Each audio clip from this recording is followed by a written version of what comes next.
Asibingelele baba udokotela baba uSizwe baba ujabulile umfana omuhle njengekhehla lomlungu umzukulu wamancinisi. Bantu bakithi namhlanje sinikeza abelaphi bendabuko ithuba lokuthi abazokhangisa ngezinto abazenzayo ezigodlweni. Engicela ukuthi ningisiza kona. Izinyanga ezikhangisa lana imithi yazo mina ngizazi. Abanye benu bangifonela ukuthi kade beyile enyangeni ukuthi bayabonga bayitholile bathola lento ukuthi mase bengibuza ukuthi imithi ukuthi lo muthi okuthiwa lo muntu usebenza kanjani ngithi mina angiyazi imithi esuke ikhishiwe abantu la suke bezokwazisa noma bezokhangisa ngezinto abazenza egodlweni zabo mina nabo asisebenzisani ngisho ukuthi umuyile kumuntu asizakala wamthola kulungile kwakho ke lokho ukuthi baba dodela ngiyazi imithi yabo ngoba omunye egolo bengifonela uthi ubeyile enyangeni ayizwe la manje sefuze mina ngisho imithi ngimchazele lo muthi ukuthi lo usebenza kanjani angithinte mina lapho lana nje suke sinikeza abelaphi indaba ukuthi ake sibaveze sibanike iplatform as much as nawe umuntu wakini ofuna ukuthi simkhangise uzosho simhlelele afike ke azokhangiswa ngosuku okukhangiswa ngalo baba ake sibingelele ubaba akakabingelele sitshele ukuthi ubaba Uvuke emalibeni bethu ufile kanti khona sabhunga namajongo. Sihlahle sikusa kophovunga nasophumula amajiji namajongo. Sishamhlahle moyeni intaba sikhala amanzi intaba sidede umndeni. Usemana ngamsebenzi emihlo philisa abagulayo nosimamisa abahlemu. Onhliziyo yakho uvuma abangumo omhlophe. Siyavuma. Makhosi. Ake singenelana khehle. Ngifuna sikhulume ngale yokuhlola. Lo kuhlola usayenza noma mhlawumbe umuntu obeyenza sithe ukuthusana nawo wama kona. Yonke imihla baba siyahlola. Esigodlweni sihlola ngo8 kuze kuyoshaya u4 ntambama. Ocingweni sihlola after 6 ngoba ngo6 o'clock isuke sine prayer service mase uthi ngo7 o'clock siqala iOnline service. Iyosiphetha ngo11 ngoba ngo12 ebusuku so sesenza imkhuba sedlozini ikuphahla kuningi okusuke kwenziwa. No ngiyithola ke lento le. Umuntu umefuna ukuhlola online umhlolela ku WhatsApp umenza kanjani? Uyabhuka ku WhatsApp uma sesebenza ngimfonela mina mkhulu ngeairtime kakhehlele ngakugena nje okwakhe ku WhatsApp kahlahla ama bookings umuntu omdala mahle kakhulu ku WhatsApp umuntu angWhatsApp kodwa makuthi khona into ephuthumayo afisa ukuthi athunyelelwe yona noma ayithole usengafona ngokukhulu ukusheshsha.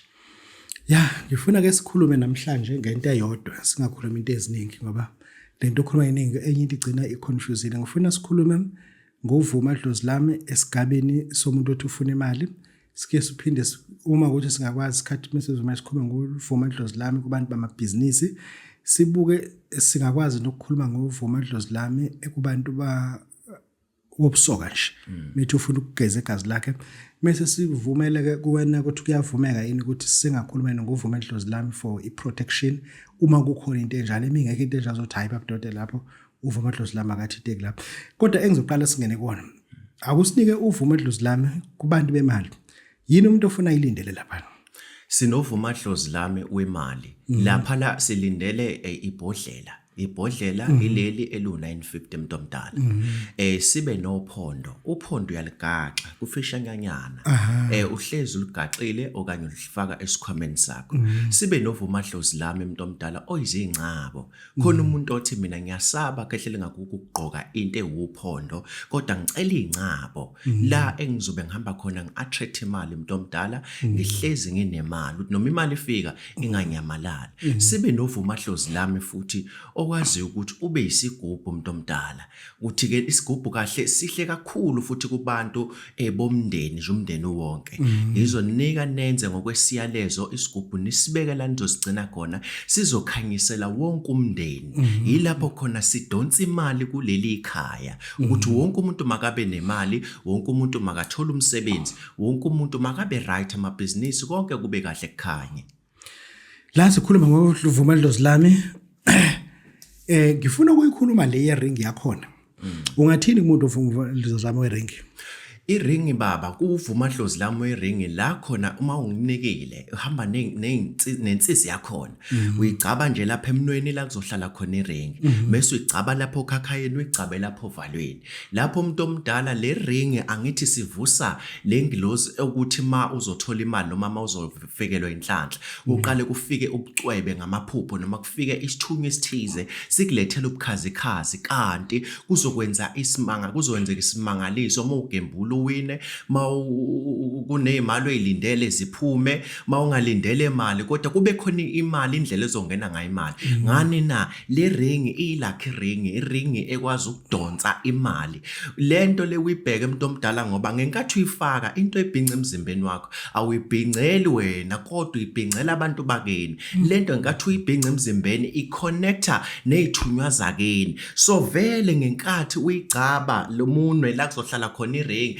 vele udecoder le ring ezithunyweni zakeni ngenhloso yokuphakamisa lezi zithunywa ezisebenza noma ioperator ngobucwebe kuwe ukuze uphumelele.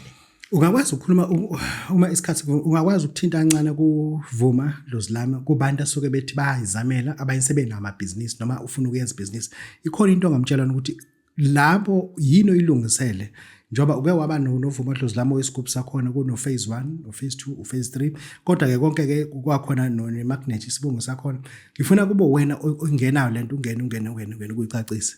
Uma sikhuluma ngequick boost umuntu omdala sikhuluma ngento eshesha ngendlela emangalisayo okuyisigubhu phase 1 uphase 1 u12 months icontract yakho uphase 2 24 months icontract yakho uphase 3 u36 months icontract yakho iquick boost leyo umuntu onoma ngabe unahlobo lolu business noma ngabe izinto ezithize obambisene neteam ethize ukuthi nibambisene nje nabanye osomabhizinisi ukuthi ubambisene nabanye osomabhizinisi but kunesinkwe ekufanele nihlephulelane sona kunengxenye imali efanele ize kuwena so imali ayingakujombi noma uma beya kuma business meeting abangakuvaleli ngaphandle iba khona ngaso sonke isikhathi ukuze na uzothola loso sinkwa uzosizwa yini ukuthi ngaso sonke isikhathi uhlezi na uhlafuna njengezinye izinsizwa uzosizwa iquick boost into ekusiza within 3 weeks umuntu omdala ngoba inhle lento uthe omunye mayilanda ulande into ka12 months yavele yamphakamisa mkhulu in 3 weeks mayimphakamisa in 3 weeks uthi ayingeke kehlele ngakho awuthi ngivele ngiyolanda lesi sa 36 months ngoba vele amandla sevela ashesha ahlangana uyambona lo muntu ukuthi lento wenze imithethe bengimnikeze yona ngoba okuhle kakhulu engachaza engakuveza okugqilaza omunye umuntu noma kumconfuseayo uvela athi ekhaya umsama usebenzeli mangisebenzisa umuthi awungisebenzeli mangithi ngithinta izinto ezithize iziphakamiso zamabhizinisi awaphakami lento inhle ngoba ikuphakamisa ngisho phezulu komsamo okuthiwa wavalwa. Ungathini ngesibongo sakhona magnet isibunge kakhulukazi labantu abadayisa amaswidi abamba nezinqole emgaqweni lo muntu lo ngokuthi amandla suke emafishane ephaketheni sase ke simenzela isibungu ukuthi ke la hamba khona kwazi ukuthi umsebenzi wakhe udlondlobala lo muntu oqale ngamaswidi ehamba edayisa amafruit inqole edolobheni uqala ngesibunge lesa 500 umuntu omdala isona ke sikwazi ukuthi sikukhulisele umsebenzi uzokwazi ukuthi uyothatha iquick boost ngoba uzobe ungenawo amandla ka 7.8 ukuthatha iquick boost as phase 1 so kodwa ukuzokwazi ukufinyelela ku 7.8 for phase 1 fanele uqale kwi magnet isibunge into ezokwazi ukuthi uma uhamba edolobheni wonke umuntu abuka amafruit akhe emahle ukudlula abanye abantu bevele begijime bowathenga. Awona into amasoka mkhulu kade sayiqala lento obusoka mawufika ubusoka sikhuluma ngokuthi ke lapho impande zobusoka sibala nodumba insizwa ziyawuthanda ukudumba kakhulu futhi ke umuntu omdala ubenzela lento abayifunayo ngoba manje udumba phela angeke size silokhe singena kuwo kakhulu ngoba uma uyinsizwa umuntu wesilisa uyawazi udumba ukuthi wenzani wenza umkhubo omuhle kakhulu kodwa futhi ngifuna wazi ukuthi awuhambi wodwa uhamba nezimpande zobusoka lezi impande zobusoka ila khona usuku uyinsizwa uvuka ekseni ophalaza uvuka ugqoma uvuka ugeze uvuka ukhafule umuntu omdala ngoba kanjalo makunentombi obona ukuthi ayingeke isingishikilisile manje le ntombi ayifuni ukungiqoma lapho uyakwazi ukuthi ngesikhafulo uyilande fresh umuntu omdala ivuke lapha kwena. Yeah. Uvuma Dlozilami ngangayithinta le protection ekulweni nezitha uma zikuhlupha uvuma Dlozilami ngavuma idlozi ukuthi ulwe nezitha zakho likushana nokuthi umuntu omdala lingavuma ukuthi ulwe nezitha zakho lona uvuma Dlozilami wekhonkwana ukunqobela isitha.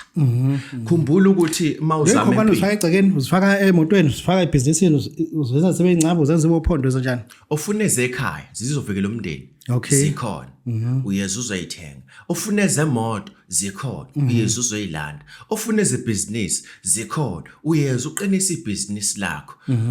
Ofuna ezokuthi ke agcabe emzimbeni ukuthi la hamba khona avikeleke ngoba buningi ubugebengu maningi amabhadi ehlela umuntu. Kanti futhi umuntu omdala imbi lento ukuthi uyazi ekhakini kunomkhokho ukuthi abantu bamba ngeengozi zeimoto. Ngasonke isikhathi uhlezi uzobukela izinto phansi ungafuni ukusukumela izinto. Kodwa uyazi ukuthi la ekhaya mhlambe kaningana kwenzeka umuntu edlule emhlabeni ngengozi yemoto. Ingakho ngiyangiqikelele ngithi bafowethu musu kulinda uzowehlelwe inkinga. Thatha isikhonkwane semoto ungazi ungene engozini yemoto. Thatha isikhonkwane seyincaba ucabe ungazi ugwazwe noma udutshulwe noma uhlaselwe abantu. Thatha isikhonkwane segceke ungazi ukuthi ngifuna ukubamba umthakathi egijima egcekeni noma ngoba omunye ngeke umbambe. Njengamanje sekune technology ehlanipheke kakhulu ukuthi kuthunyelwe izipoko ezithize umuntu omdala ziyofaka umkhuba ozonivala nonke ekhani ngalungelwa ilutho. Musu kulinda uzowehlelwe inkinga. Phuthuma uthola ikhonkwane zekhaya kungaze konakala. Ilento engiyaye ngitshela abantu ukuthi phuthuma usethe unkosikazi wakho angaze akugangele ngoba uyazi ukuthi unkosikazi wakho la sebenza khona usebenza nabantu ababaphatha ukusho ukuthi bahle emalini and wena umuhle kahle emalini. So ngenkathi nifike ebona omunye umuntu wesilisa right emalini ohamba ngemoto right uzokwazi ukuthi lo amdedelele noma agcine ephila naye ekushiya wena ekushisa ukuthi uyazama into zakhayilo. Umuntu wesifazane uyakwazi umuntu omdala ukukushiya ungena ngesizathu ukuthi wena kuhlangana empilweni athathe lo izinto ezimhambela kahle. Manje musu ukufuna uzushiya unkosikazi ekubeni wamkhokhela lo nkosikazi. Uyacabanga ubuhlungu obungaka njalo nihlezi nibamba ama meeting unkosikazi ngimbambe ngijolela unkosikazi useqomile unkosikazi ungifikela neveza ndlebe la ekhaya. Uyindaba ufuna uzowehlelwe inkinga. Sukuma kuse usethe unkosikazi wakho. Sukuma kuse uvikele impilo yakho. Abantu bazokudinga ukuthinta iphi number bazokuthola kuyona? Ngitholakala ku 064 788 1787. Mabefisa ukwazi ukuthi luphi usuku ongasebenzi ngalo uzothi usebenza 24 hours nasebusuku awulali? Umuntu omdala ngisebenza ngo8 to 4 ntambama. Monday to Saturday.